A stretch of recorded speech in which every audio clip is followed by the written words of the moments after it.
টি-20 বিশ্বকাপ শুরুর ঠিক মাঝপথে হঠাৎ করে নাটকীয় মোড়। বাংলাদেশের পাশে দাঁড়িয়ে ভারত পাকিস্তান ম্যাচ বয়কটের ঘোষণা করেছিল পাকিস্তান। কিন্তু এখন প্রশ্ন একটাই, চাপে পড়ে কি পিছু হাঁটছে পাকিস্তান? শেষ পর্যন্ত কি পাকিস্তানকে ভারতের বিরুদ্ধে বিশ্বকাপ খেলতেই হবে? আজকের ভিডিওতে আমরা জানাবো আইসিসি এবং পিসিবির বৈঠকে ঠিক কি হয়েছে, আইসিসি ও পিসিবির বৈঠকে ঠিক কি হয়েছে, কোথা থেকে চাপ আসছে, আর ভারত পাকিস্তান ম্যাচ কি আদৌ হবে?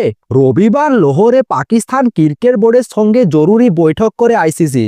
এই বৈঠকে উপস্থিত ছিলেন আইসিসির দুই প্রতিনিধি। পুরো বিষয়টির উপর নজর রেখেছিল আইসিসি সিও। ভারতীয় সংবাদ মাধ্যম টাইমস অফ ইন্ডিয়ার দাবি, এই বৈঠকে নাকি পাকিস্তানের সুর অনেকটা নরম হয়েছে। একাধিক সূত্রের খবর, আইসিসির দাবি মেনে শেষ পর্যন্ত ভারত পাকিস্তান ম্যাচ খেলতে রাজি হতে পারে পাকিস্তান।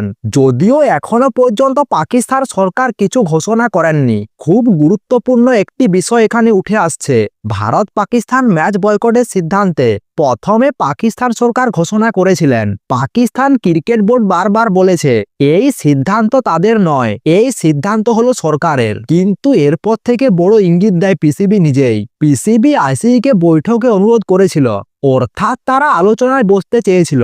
ক্রিকেট মহলের মতে পাকিস্তান হয়তো পুরোপুরি অনড় অবস্থানে নেই। পিসিবি সূত্র বলছে ভারত পাকিস্তান ম্যাচ হওয়ার সম্ভাবনা এখন অনেকটাই বেড়েছে। রবিবার শুধু পিসিবির সঙ্গে নয়, আইসিসির পূর্ণ সদস্য দেশগুলির সঙ্গেও বৈঠক হয়। এই বৈঠকে উপস্থিত ছিলেন সব পূর্ণ সদস্য দেশের প্রতিনিধি। একটা গুরুত্বপূর্ণ তথ্য, বাংলাদেশ ছাড়া আর কোনো দেশেই পাকিস্তানের বয়কটের সিদ্ধান্তে সমর্থন করেননি।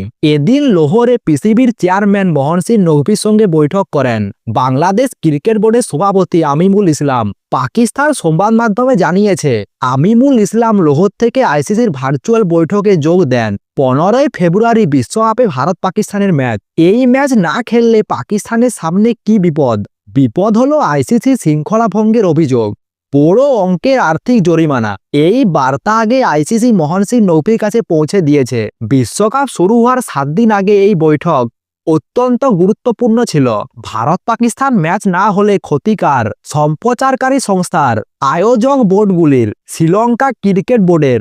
এই ম্যাচ না হলে কোটি কোটি টাকা ক্ষতি হতে পারে। তাই একাধিক বোর্ড সরাসরি পাকিস্তানের উপর চাপ সৃষ্টি করেছে। সব দেশেই চাইছে এই ম্যাচ হোক।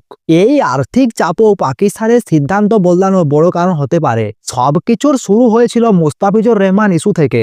আইপিএল থেকে মুস্তাফিজুর রহমানকে বাদ দেওয়ার পর বাংলাদেশ নিরাপত্তার প্রশ্ন তুলে ভারতে খেলতে আসতে আপত্তি জানায়। শেষ পর্যন্ত বাংলাদেশকে বিশ্বকাপ থেকে বাদ দেওয়া হয়। এরপর পাকিস্তান সরকার ঘোষণা করেন ভারতের বিরুদ্ধে তারা খেলবে না। কিন্তু সেই সিদ্ধান্ত এখন উল্টো চাপে ফেলেছে পাকিস্তানকে। সব মিলিয়ে পরিস্থিতি এখন স্পষ্ট। সরকারের ঘোষণা না হলেও আইসিসির বৈঠকের পর ভারত পাকিস্তান ম্যাচ হওয়ার সম্ভাবনা অনেকটাই বেড়েছে। চাপ, শাস্তির ভয়, আর্থিক ক্ষতি, সব মিলিয়ে শেষ পর্যন্ত পিছু হাঁটবে পাকিস্তান। ভারত পাকিস্তান মহাযুদ্ধ হবে কিনা তার উত্তর মিলবে খুব শীঘ্রই। আপনার মত কি? কমেন্টে লিখে জানান। আর ভিডিওটি ভালো লাগলে ভিডিওটি লাইক দিয়ে চ্যানেলটি সাবস্ক্রাইব করে দিন।